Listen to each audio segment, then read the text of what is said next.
Welcome. As we gather today, we acknowledge that we walk upon the ancestral lands of the First Nations, Métis, and Inuit people across Turtle Island, also known as Canada. At this time, we acknowledge the lingering effects of residential schools and the impact these had and still have on our Indigenous communities across the nation. Although all mass graves sites have yet to be discovered, we honor the lives of the children that have been reunited with their families, and we continue to brace ourselves as more graves of lost children are uncovered as projected by the Truth and Reconciliation Commission. As we embark on this plenary exploring the topic of knowledge mobilization, we humbly acknowledge that suppressing the generational knowledge of the Indigenous peoples has hindered our work of stewards of this land.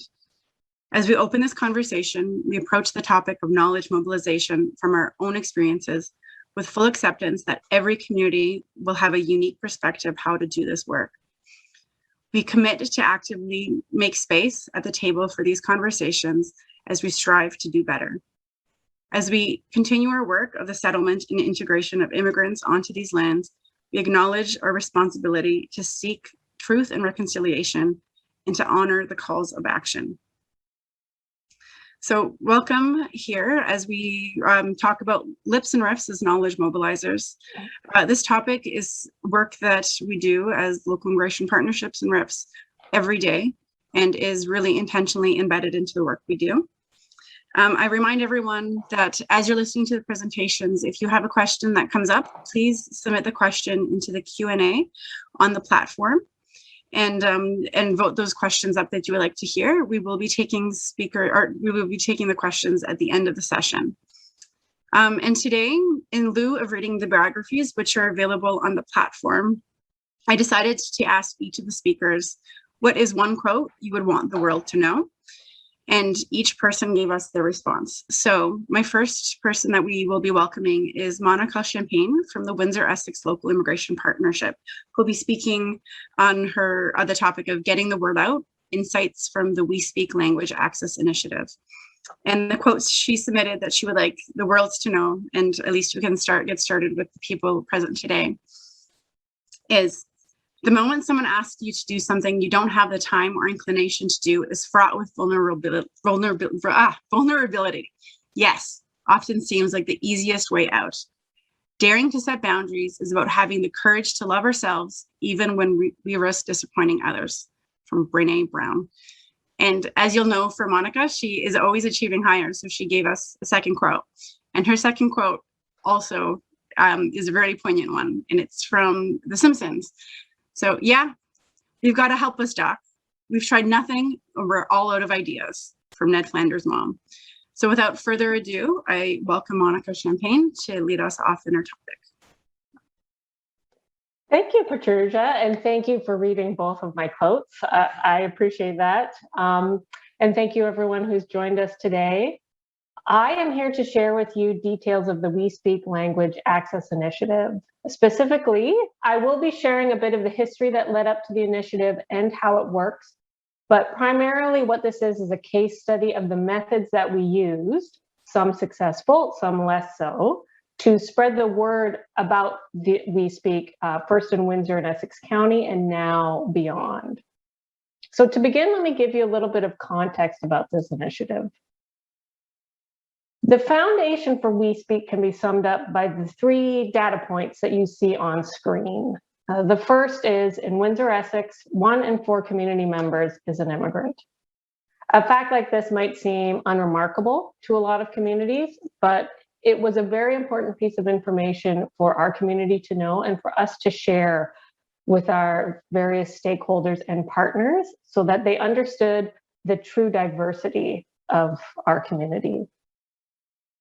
The next 2 points were learned through a few different WeLip stakeholder engagement initiatives, where we use the usual techniques that we use, such as surveys, focus groups, community outreach, community conversations, to both newcomers and healthcare providers to better understand their experience of healthcare in Essex County.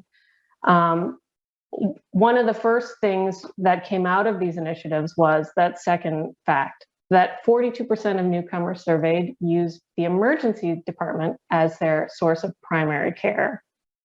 So almost half of the people that we spoke to did not have a family doctor or nurse practitioner or somebody who was managing their health. And what the use of emergency department tells us is that oftentimes you then wait for the health situation to become untenable before you then go and make a visit to the emergency department. So obviously not something that we wanted.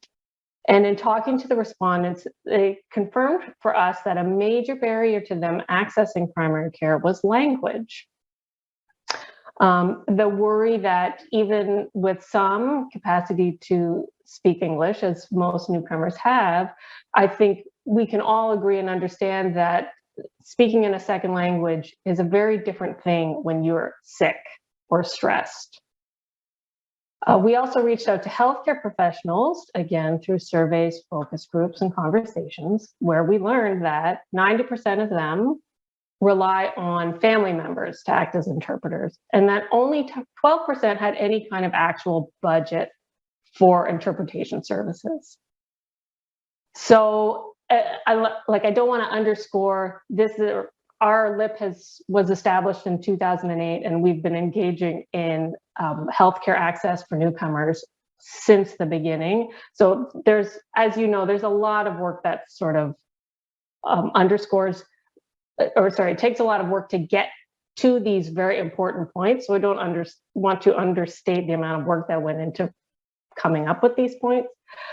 But these are the salient ones where it became clear that language barriers were impacting newcomer access to healthcare. So we set out to improve that access. And the result of that was We Speak, or the We Speak Language Access Initiative, which is a community-based initiative to give healthcare providers easy and affordable access to professional interpretation. So it's in partnership with Access Alliance Language Services, which is a nonprofit in Toronto that seeks to improve health outcomes for immigrants and communities. And as you can see on the slide, it's centralized access by phone, video, or in person. It has over 180 available languages, available 24/7, no monthly fees, no subscription fees, no minimum use. You strictly pay for the minutes that you use. And through this initiative, we're able to offer people with Ministry of Health, or organizations with Ministry of Health funding, the lowest cost possible. So how it works is you have an app on your phone or a tablet through the Language Line app, or you call a 1-800 number. Once you're registered, they give you an access code. If you need interpretation, you just call the number, open the app, put in your code, put in the language you want, and within minutes, you're connected to a professional medical interpreter. And the hope is that if you make it easy and you make it affordable, then providers will use it and register for it and use it. So on this slide here, you'll see this was the goal when this project was started. And I just want to point out, it was very specific, right? To reduce language barriers for persons seeking healthcare services in the Erie-St. Clair region. To meet that goal and to help gain a better understanding of how language services would be used in Essex County, in the 2020-2021 fiscal year, Ontario Health West offered a one-time funding allowance, or a pot of funding that offset the cost of using it for primary care providers, so that they could give it a try until the end of that fiscal, which was March 31st, 2021. And a report on that usage is being finalized right now.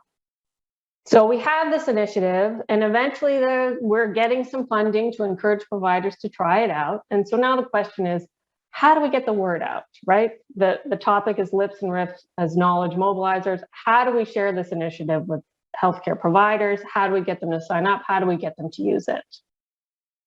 Now, I want to mention that initially the goal was to launch We Speak in a very progressive, linear fashion. There were plans in place for how we would start mobilizing, and we were going to launch it in March of 2020. We all know how March of 2020 played out. So initially, everyone's focus shifted away from current projects and work to focus on the new situation that was unfolding. But then we had a bit of an aha moment, right? As as partners were seconded to testing centers or contact tracing, and you're constantly having to communicate new public health information, particularly in Windsor, Essex, where we have a large group of international agricultural workers. So you were needing to have tens, if not hundreds of workers sort of tested and engaged with at once. And so about midway through 2020, there was oh, we have this system in place and we could really use it right now. So instead of following that sort of step-by-step forward momentum that we had intended on, it became a little bit of a building a ship as it sails situation where, oh, a lot of people could use this, so let's just, hit the ground running and see what we can do to try to get the word out. So now I'm going to share with you the different ways that we did that and what worked and maybe didn't work as well. So one of the most important steps that happened before we even had our first project outline was to include partners in the planning. So we speak, the conversations, the surveys, the focus groups that informed it was in large part a result of the LIPs Health Equity for Newcomers and Immigrants Committee. So this is a group that was formed in 2016, made up of 30 plus stakeholders and organizations that were all focused on improving access to safe and equitable healthcare.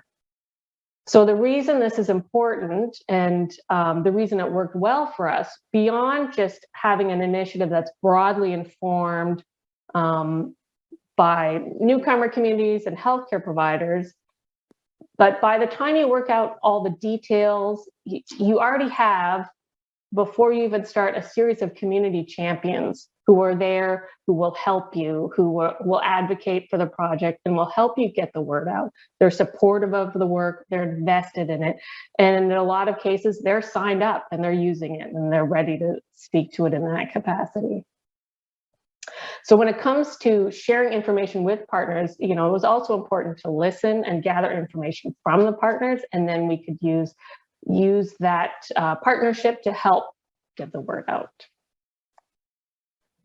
Another thing we did was we created simplified and recognizable branding.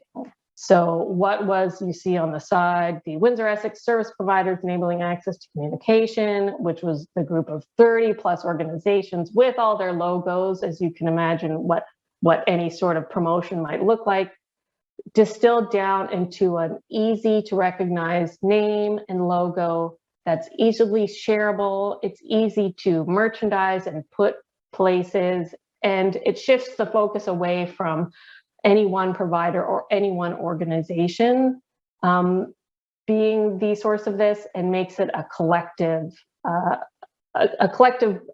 effort to improve access and remove barriers for newcomers. The other thing we did was we had a website, www.wespeak.ca. Having a land, this has really been beneficial to us because it gives, learning about a new initiative is a lot to take in.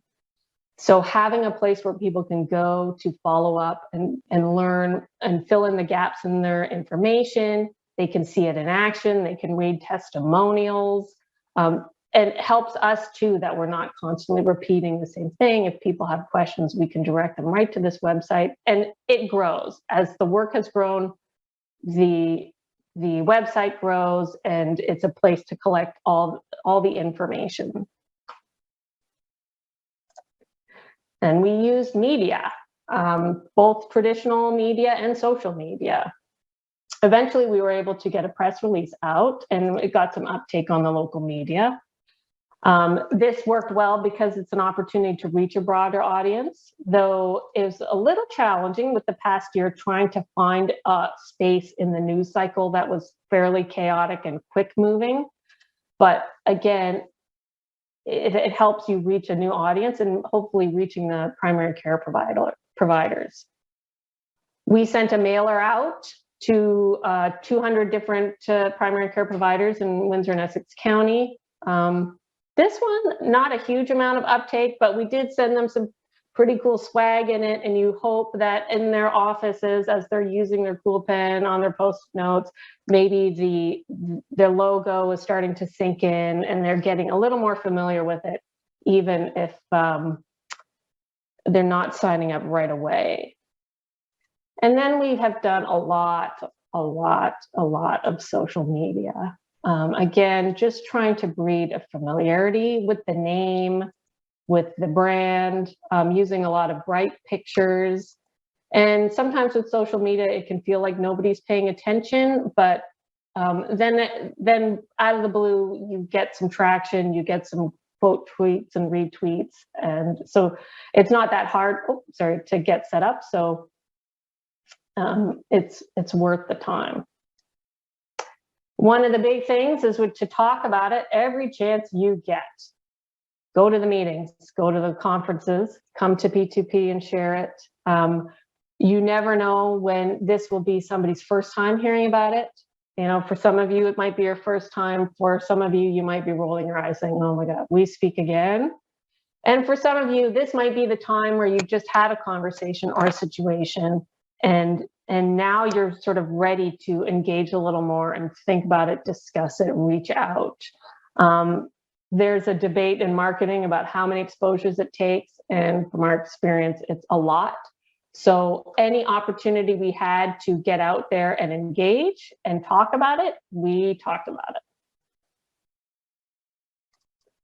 And then we tried to show it in action. On our website, there is a video of it being used in a mental wellness session. The thing is, learning new systems is hard, and it requires a very special kind of mental energy.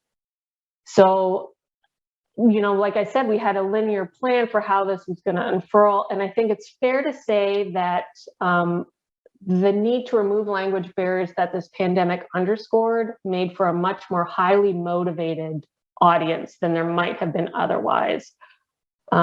So in certain capacity, I think we had a greater uptake because people really needed it, and there was that sense of urgency.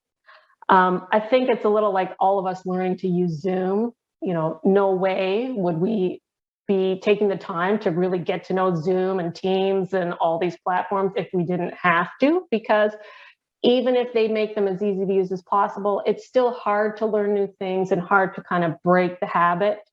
So there were even some times where it might be side by side with someone of, give me your phone, I'll show you how to log in, just really trying to do a bit of hand holding if that was needed, appreciating that it is hard to learn new systems and break old habits. So, you know, let me show it to you directly, and I'll show you how easy, so there's less hesitancy.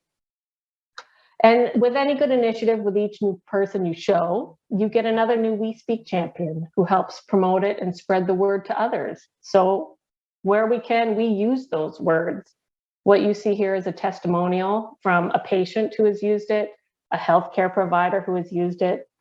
So we've been trying to collect the trusted testimonials from community members to help convince others. And then I'm almost done here.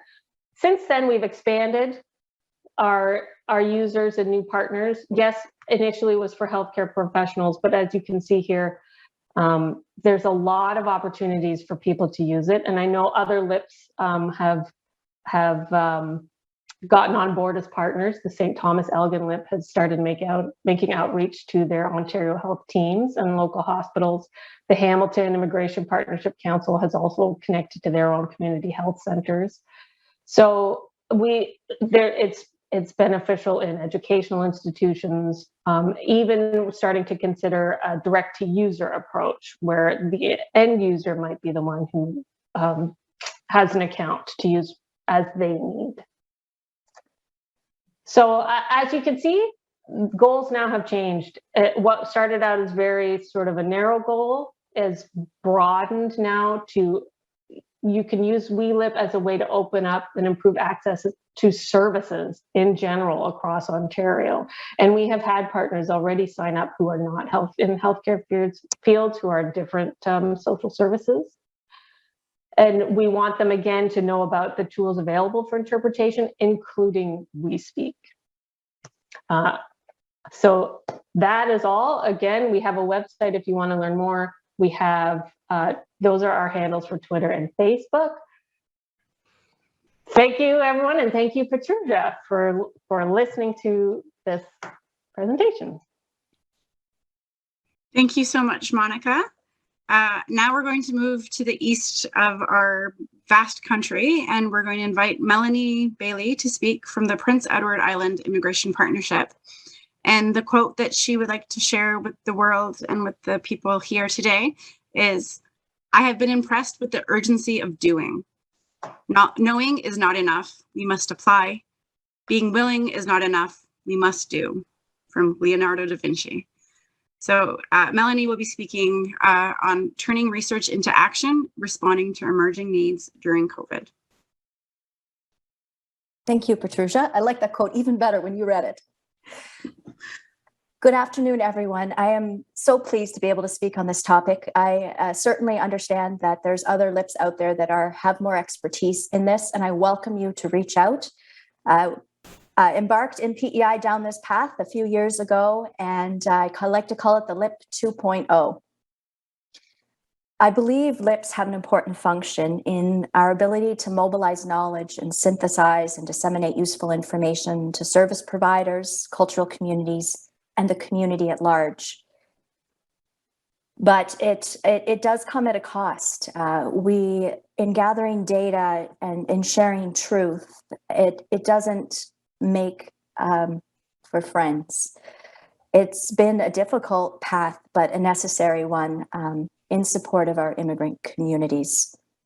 The strategies we use to undertake this discovery of knowledge, sharing of information, and mobilizing knowledge into action is surveys, focus groups, consultations, and really leveraging those years of work that we've all done in developing relationships and partnerships, collaboration groups, leveraging all of that to now move from the collaboration piece into action. In order to do this, we've conducted a number of surveys, 2020 and 2021. We've been monitoring trends. We've been communicating with our service providers and sharing insights so that the direct service providers can respond where they see fit. Before we do any discussions, though, the one thing is in the surveys is some of the goals is to share the good news and all the good work that is happening. I don't have a lot of detail on that today, but I have been impressed with the impacts of sharing data with providers and seeing the response. We truly work in a sector of people that care. Also, before we go out into communities to talk, one of the first things we start on is the immigration imperative. Immigration is imperative to Canada, and here in PEI, it is absolutely imperative. Immigration's been countering population loss, countering labor shortages, and revitalizing and bringing hope to PEI communities. As early as 2016, the conversation was about loss of schools and loss of hospitals, businesses boarded up, declining populations and dying communities. And within 5 years, I've seen an incredible transformation. We are seeing revitalized PEI communities, but now we're dealing with the challenges that growth brings, which is increased housing demand, increased demand on the education system, the health system, etc. In the research, we sought to discover the current needs in PEI's immigrant communities, and what I learned is that the needs have shifted, and they do shift, and it is important to stay ahead of that. During COVID, more so than ever, the needs have shifted and changed. We reached out into our cultural communities seeking their support. They helped share surveys, and we gathered input from our largest cultural communities and a small sampling from many of our smaller communities. In Prince Edward Island, our large cultural communities are Hong Kong, Vietnam, China, India, Philippines, and other smaller communities. The top 3 issues, last year, our survey results mirrored Cape Breton's survey results, and we've actually followed Kaylee, what the work she's done, and modeled it here in Prince Edward Island. Missing family and friends and that separation and isolation were the themes of 2020. The themes of 2021 are now healthcare access surged to number 1, finding or keeping a job with a focus on keeping the job since most of the survey respondents do have a job. Both indicators across, you'll see in yellow, have all nearly doubled, some under that number, and some have increased even more so. As well, viability of business coming back online. Our immigrant community that own businesses, their concern for their business has doubled. Paying mortgage or rent continues to be high, and a new trend this year is learning English, which has nearly doubled. Learning English seems to be tied to those under work permit, which is increasing. The PNP work permit who aren't eligible for Link English classes, who are still needing to learn English and have identified this as their top concern. As well, finding a place to live doubled, mental health continues to increase, and discrimination has doubled this year as well. Observing some trends in hearing and believing that there are certain concerns, the survey was a chance to ask questions specific to some of the trends we're seeing. So within that, stress and anxiety, 68% identified yes or sometimes struggling with that. As well, affording mortgage or rent, yes or sometimes, that made the number go up to 51%. And learning English, while 24% were critical for it, 42% are needing it. The one thing we discovered this year is it's just a reminder that all of our organizations represent various services, and immigrants are facing challenges that are all interconnected. One organization supports one need, another organization supports another need. But when you look at the interconnection of the issues, now is the time to work together more so than ever. 32% that are struggling with the viability of their business, they're also struggling to access English classes, pay mortgage and rent, and maintain their healthy relationships. As well, within the family, the spouse is struggling with their job. When we analyzed what the key issues were from the survey in order to provide information to direct service providers who would then be able to pivot services, the top issues were healthcare access, business viability, employment, paying your rent and mortgage, learning English, and discrimination. But when you dug under the surface, you saw what that meant is these overlapping challenges ended up contributing to stress at 68%, family conflict, depression, grief, and isolation. Now, it's not enough to know knowledge, and certainly to mobilize knowledge, you need to understand knowledge. And so the data provided information, but then we needed to take an additional 2 steps around analyzing the data and then vetting the data through consultations and focus groups so that we could really clearly understand what the issues are. And not only that, but what are the responses that we have control over within some fields that are supported, such as housing and mental health. The services are provided from completely different sectors. You know, what is our role within that to support immigrants with those needs? One of them was mental health. This one was was both the struggle last year, but also an issue that brought many service providers together.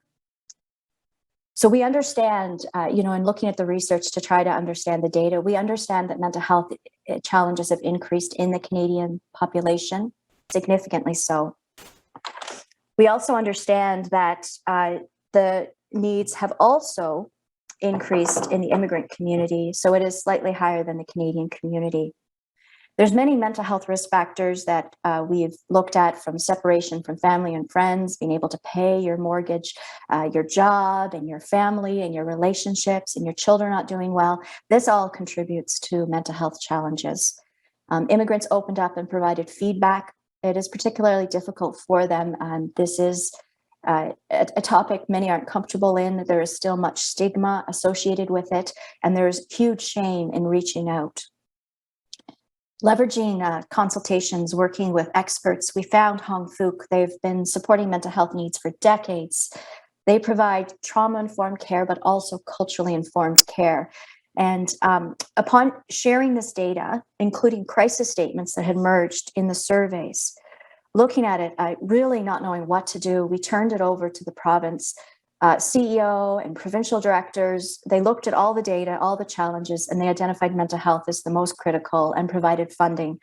So now, through the Settlement Association, we're seeing increased mental health support, a real focus on culturally informed mental health support, with a number of actions underway and other actions to be taken.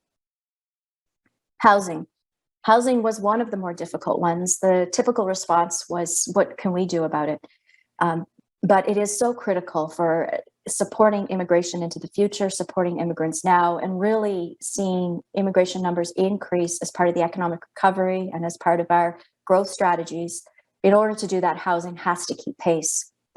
So 51% of the survey respondents are always or sometimes struggling to afford mortgage or rent. This is really impacting refugee populations and essential workers on the front lines, working in our healthcare systems during COVID, delivering groceries. The weight of the rising costs are heavy on these families. The approach for this one was to work with different partners to do research, to get data, to really understand what was happening in housing. Through the Canadian Real Estate Association and others, it became clear to us that we have had high demand for housing since 2015, 2016. And since that time, our supply has reduced significantly, and this is driving rapid price increases. It isn't just COVID. COVID accelerated this trend, but even prior to COVID, there was ongoing increased demand for housing, and the supply wasn't keeping pace, and the prices have been going up significantly through this time, including prices that have doubled in just a few years. We brought all the partners together. We had conversations. Everyone had a piece of the story. Most of us didn't have the full story. We came together to piece that story together, and we came up with a very clear focus, which CMHC confirmed. Basically, we've got to focus on supply. Whatever needs to happen to increase housing supply, immigrants into jobs, increasing labor access, materials, there's a number of actions within that all kinds of people are involved in, but the focus is increasing housing supply. What can the immigration settlement sector do? We can share immigration data, population growth, forecasted numbers to the construction and industry partners. They, by and large, in speaking with them, had said they weren't aware of the growth and why has it been this high, and it's been so high for so long, it must be coming down soon. So providing them actual data on the growth in immigrants and the demand for housing is important.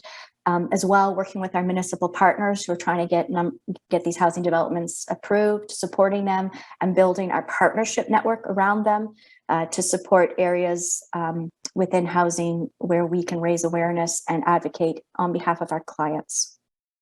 And finally, the third piece is just around municipal and community connection. That social connection, that sense of belonging, that integration into communities and municipalities is key. That's driven a lot of the work, and it continues to be a priority. We have, hearts have been touched over the last year and a half with COVID-friendly outdoor celebrations where City Hall at Charlottetown, City of Charlottetown, allowed different cultural communities to raise their flag and recognize their Independence Day. This has touched hearts in ways that I haven't seen before. As well, out into the communities and gatherings and coming together. And it's just, you see in the pictures, the smiles and the connection. Many people are separated from family and friends, but they've formed these networks here in PEI, and it becomes their friends and family, these networks. Through this all, we've seen discouragement. We've seen some myths perpetuated between cultural communities and in linked classes around believing that there isn't hope for their future in PEI. And also in dealing with the data and research, there's the difficult areas of improvement, but also many good things. So we're embarking to inspire hope in new immigrants through true stories and advice from those who have been where they are, who have struggled but persevered and have created a new life in PEI. And this was one of the stories. And finally, as we turn knowledge into action, I found over the years that sometimes even with the best of intentions, we just don't know what to do with the data we have. We don't know what those next steps are. So for LIPS to take that a few steps further, to do the research and find what the recommendations are and support our partners in guiding them on next steps, that's our new approach over the last year and a half, and this seems to be working best. First, we've highlighted urgent priorities that are a risk to immigrant well-being and a risk to projected immigration levels. These were the priorities we identified. And then from there, we turned each priority into simple action. Some that are highlighted for critical importance over the next year is this changing issue related to employment, business, and English access. Within that, there's quite a bit the settlement sector can impact. As well, mental health continues to be a priority, continuing that impactful expanded counseling, as well as a few other recommended actions. Discrimination has increased. Particularly concerning is the 35% of people that have reported yes or sometimes to their children experiencing discrimination in schools. The work of countering this and eliminating this is important. As well, housing supply and clarifying services immigrants can access. All of this are the actions that will guide our working groups going into the next year. These actions will hopefully guide service providers and partners in next steps they can take as well. The only thing I'll leave this on is a thank you. Thank you to the foremost is at IRCC, Sheila Scott. Early on when these issues were emerging, I had reached out to her, and the support she provided in believing in this work and encouraging this work made a huge difference, as well as many other partners that stood beside us, even as we dealt in some difficult topics and areas of improvement. And that was our approach in Prince Edward Island into turning research into action and mobilizing our knowledge. Thank you. Back to you. Thank you so much, Melanie. Now we're going to take our learnings from the East Coast over to the West Coast. And I invite Olivia Bournik from the North Shore Immigration Inclusion Partnership. But before she begins her talk, the quote that she would like to share with us and the world is, "Imagination is more important than knowledge, for knowledge is limited to all we now know and understand, while imagination embraces the entire world and all there ever will be to know and understand." And that is from Einstein. So thank you, Olivia. Please take it away. Thanks so much, Patricia, and thanks, Monica and Melanie as well. It's really a pleasure to be on the panel and part of this plenary with everyone today. So as Patricia mentioned, my name is Olivia Bournik, and I'm calling in from the ancestral and unceded stolen lands of the Coast Salish peoples in Vancouver, BC. So, and I'm the manager of the North Shore Immigrant Inclusion Partnership. The North Shore Immigrant Inclusion Partnership is a project of Impact North Shore. And Impact North Shore is a for-purpose social impact organization that works in the communities of West Vancouver and North Vancouver, and serves over 8,000 individuals annually through a combination of services provided directly to immigrants, migrants, and newcomers, as well as inclusive community building projects. And I think, there's a lot of what the other, my colleagues have shared on the call today that I thought will be rolled up in my presentation as well. But the approach I've taken is, rather than honing in on a specific example of a knowledge mobilization project, really zooming out and reflecting on some of the strategies and approaches that we've tried to embed through all of our activities and work connected to knowledge mobilization. And then I'll touch on a few concrete examples, but also wrap up with some reflections on continued learning edges for us as a local immigration partnership. Just to contextualize where we are, the region we work in, and the community we engage. So as I mentioned, I work on the North Shore. The North Shore is a mid-sized region located opposite Vancouver across the Burrard Inlet, for those of you who are familiar with the area. Our population is just under 200,000 in total. We work across 3 municipalities and 2 First Nations. The demographic breakdown of the population is about 2% of the population are Indigenous residents, 38% are immigrants, 31% visible minorities, and the top countries of birth for recent immigrants are Iran and China.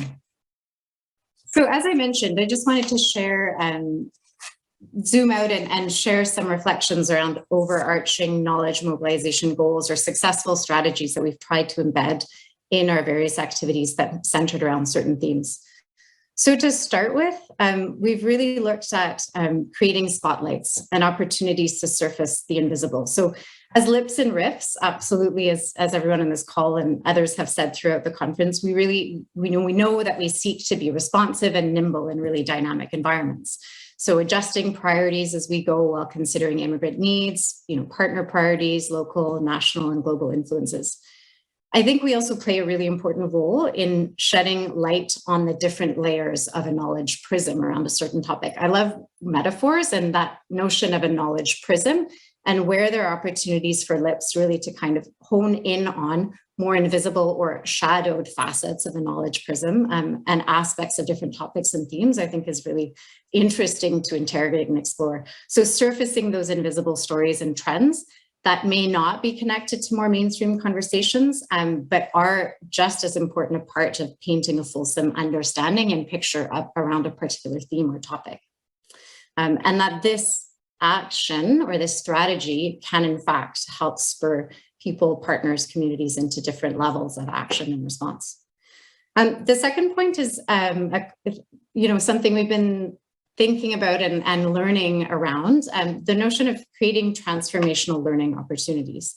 So as LIPs and RIFs seek to consolidate and disseminate information, synthesize that, and with ultimately the intent of inspiring shifts in behaviors and practices and policies, we've really thought long and hard about looking for opportunities to not only engage partners and communities and individuals and different stakeholders and partners at an intellectual and a head level, but also finding more opportunities to use different modalities to touch people in more personal or emotive ways, and really to bring in and center that human aspect of the work that we're all trying to do as well. And I think some of what we've learned and seen is that it's this combination of the both the head and the heart levels of engagement that sometimes create more conducive conditions for concrete action and change. And then the third kind of overarching theme or strategy and approach has been that, again, as LIPs and RIFs working with diverse audiences in our knowledge mobilization efforts, we know how important it is to consider the accessibility of the data or the knowledge that we're sharing. And connected to this, I think, is also thinking and understanding of the fact that our audiences and the individuals and the communities we're trying to engage process and integrate knowledge in different ways. So part of the considerations around this are, things that Monica and Melanie have both touched on, like embedding CLAD principles, clear language and design principles in our knowledge dissemination efforts. Thinking about the languages in which the knowledge we're sharing and the data we're sharing is communicated and connected to audience. Striking a balance between high touch personal efforts and more fast and broad reaching information dissemination strategies. And then also looking for opportunities to find an integration between old and new wisdoms. So thinking about how we can create opportunities to marry information about current and emerging trends alongside more long time kind of existing persistent patterns, and how creating spaces for the marriage of those will activate and potentially enable more of an environment for change. So just a couple of concrete examples, and I could drill into this much more deeply than I have time to do in the rest of this session, but just some examples of areas in which we focused our knowledge mobilization work in the last year in particular. So one area we've looked at is the impacts of COVID-19 on the labor market and North Shore immigrant job seekers, with a particular focus on surfacing the experiences of temporary permit holders. We know that temporary permit holders have faced unique challenges and hardships during the pandemic, and as a LIP, we set a priority to build more understanding of the vulnerabilities and opportunities for enhanced support and intervention.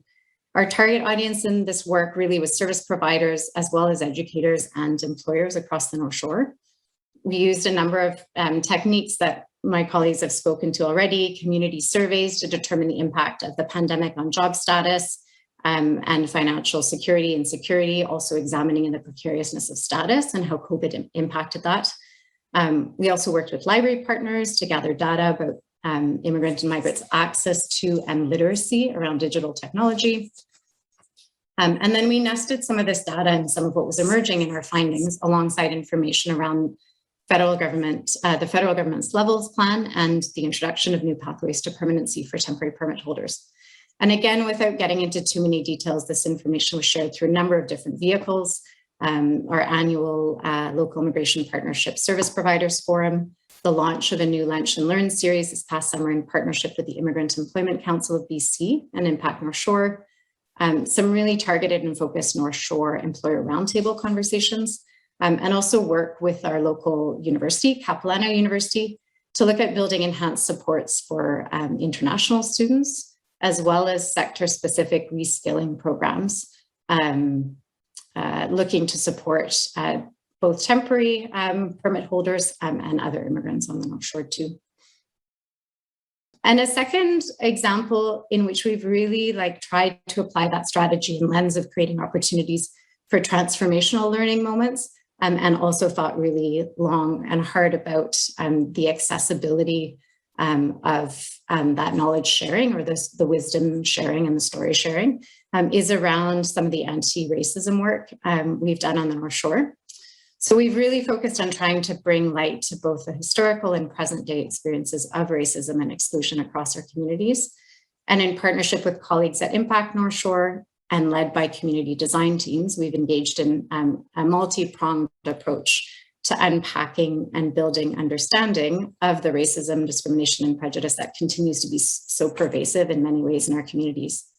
So again, a number of activities connected to this work, multilingual community conversations at 2 public forums, hosting audiences ranging in size from 250 to 400 people, a community research project exploring racial equity frameworks and models, as well as opportunities for gathering disaggregated race-based data, and some digital storytelling events. And I think what I wanted to share around this work is that it's challenging, and I think probably lots of lips and riffs could echo this experience, is really thinking through how to reach a broader audience, right? Not the same 10, 25, 50 people that typically participate in events, or that you see are retweeting or liking your posts on social media platforms. But how do we dig beyond that and reach a broader network?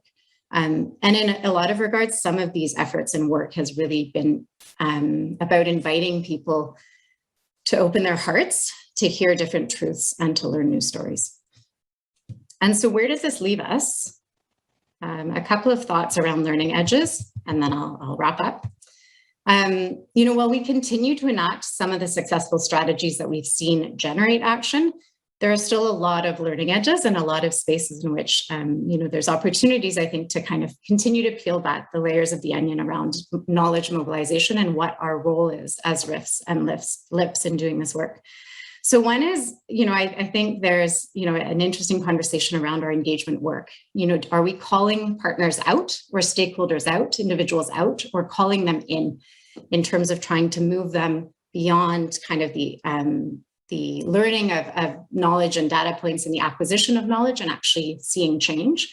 So how do we strike that balance between exposing weaknesses in institutions or organizations, or calling out inertia or inaction as a way to spur on change, versus working from more of a strength-based approach to inviting partners, community members, and other actors into a space of co-creation and of being change makers? Around identifying champions, I think there are, we can probably all name champions that support the work that our LIPs and RIFs are doing in community. We've spent a lot of time thinking about how do we recognize the value of investing time and energy into building relationships with individuals across levels of power and authority and structure within different organizations, and inspiring waves of change at different levels. So building really a critical mass, and not just putting all of our eggs in one basket, if you will, with one partner within an organization, or a few people within a sector trying to mobilize for change and move towards change.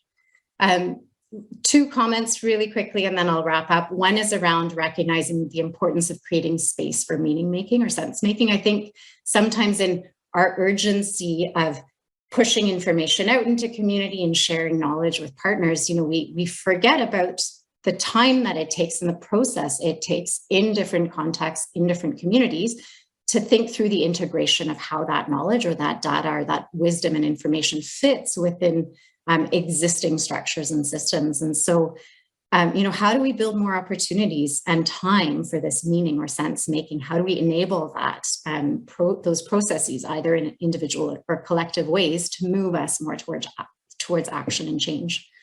And then my last comment, and just amusing that I've been really thinking about, is what role do we as LIPs and RIFs have in, what role do we play in upholding or privileging certain types of knowledge? What do we uphold as expert knowledge in the work we do around knowledge mobilization? Do we, emphasize qualitative and quantitative data? Do we prioritize gathering information from research and community surveys?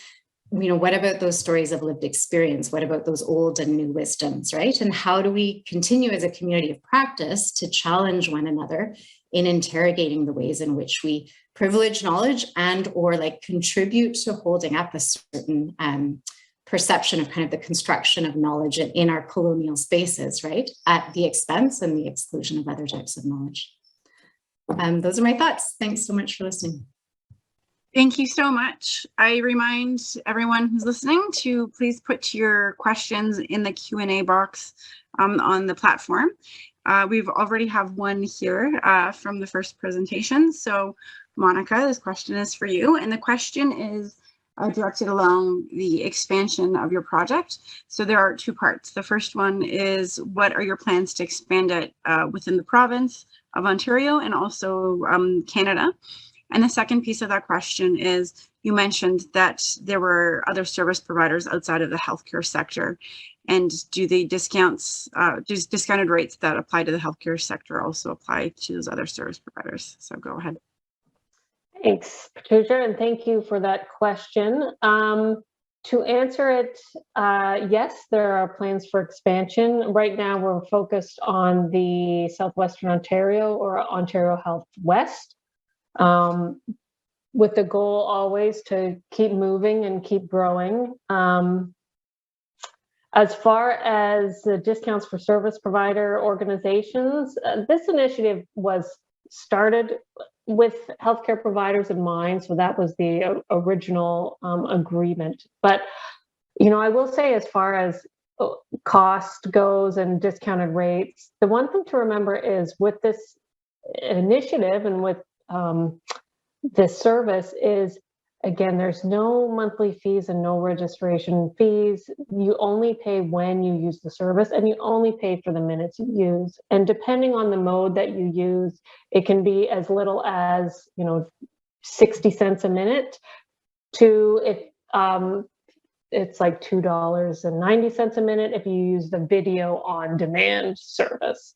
So there's a whole range in there, and I would encourage, if there's anyone, outside of healthcare or even in healthcare outside of Southwestern Ontario, if you're interested, reach out. Again, go to the website, wespeak.ca, send us an email, make a phone call. We're always open to opportunities.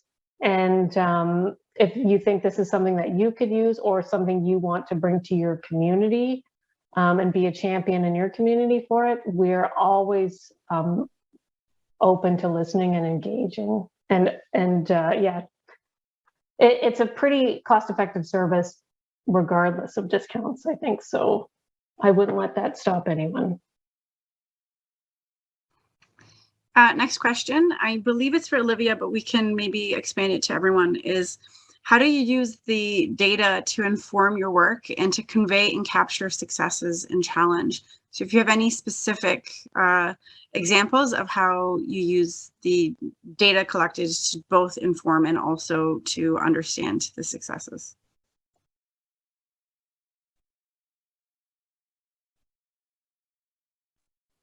Yeah, it's a really good question. And I feel like one that I need to put my thinking cap on around and I could muse around for a little bit before giving a response, but I don't have time for that, I guess.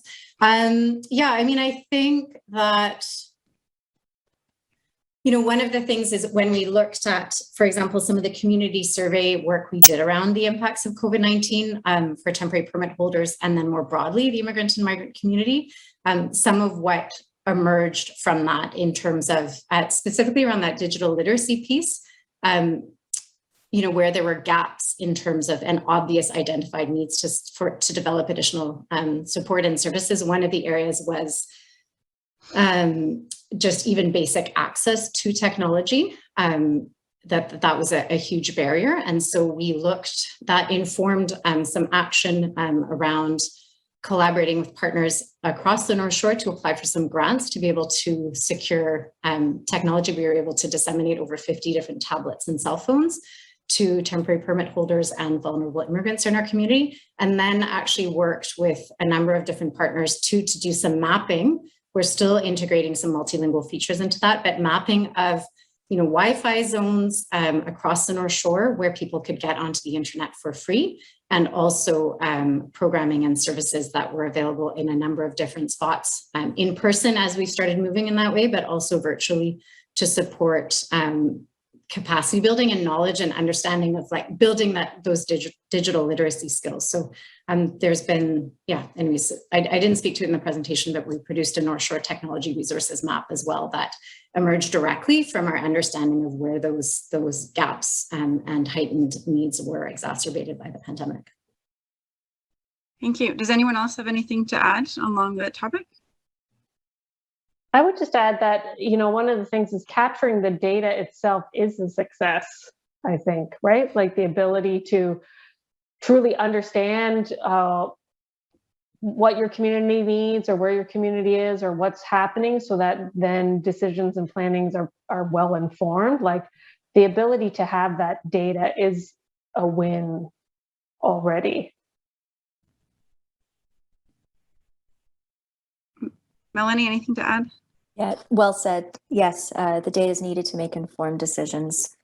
The only other piece I'll add is that as we've worked through, the data did lead us towards the mental health support and the housing support, but also that information emerged that showed the work that's been going on has been having an impact.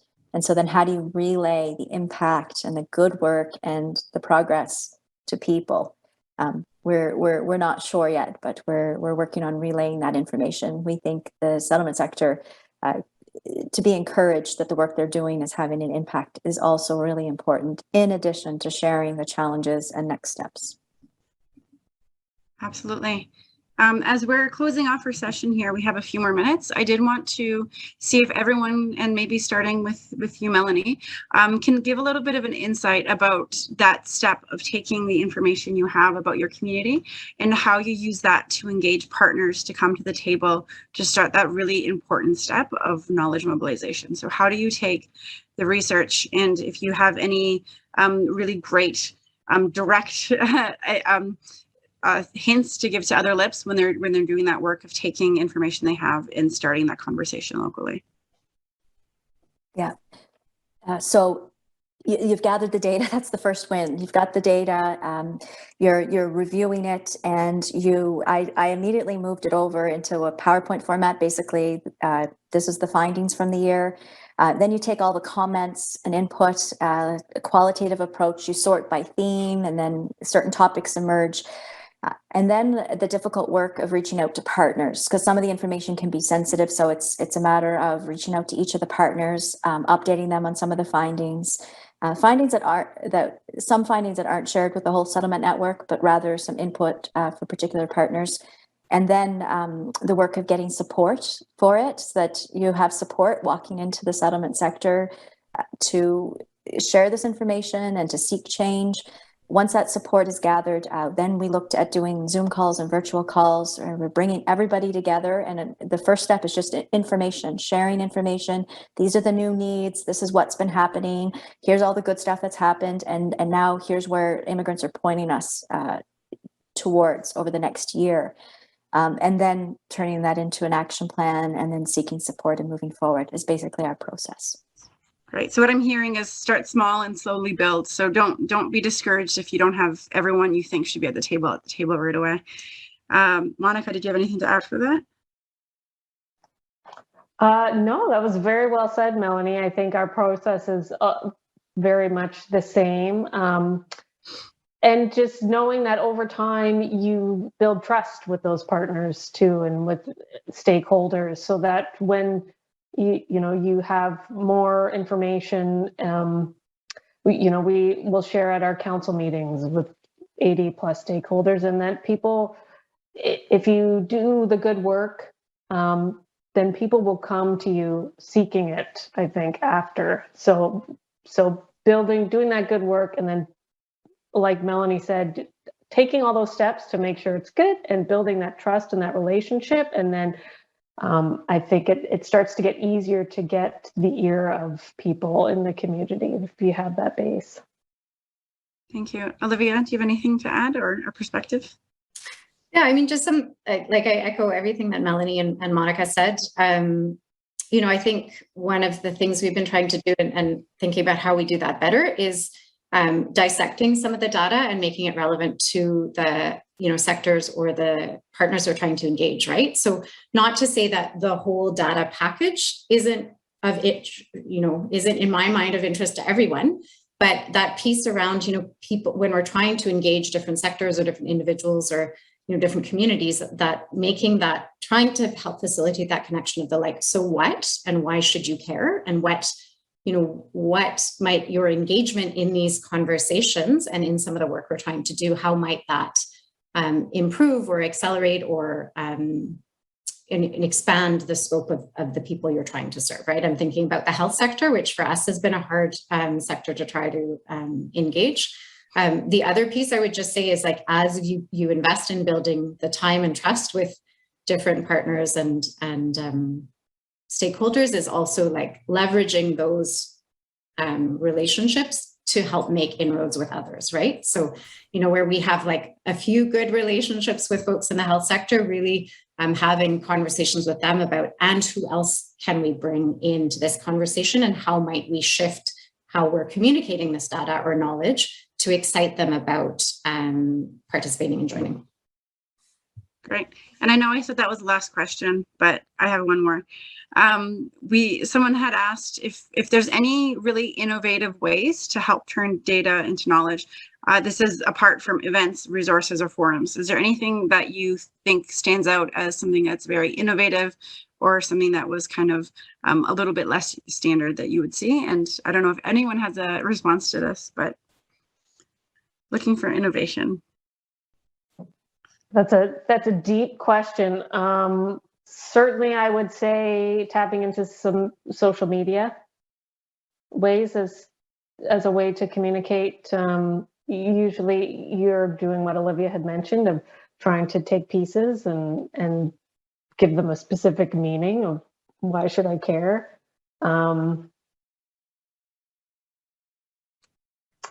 What I'm hearing is we need to start a TikTok trend and get the word out. I was going to say, like, and not being afraid of the new social medias, right? The new platforms, and not just the ones we already know and are comfortable with.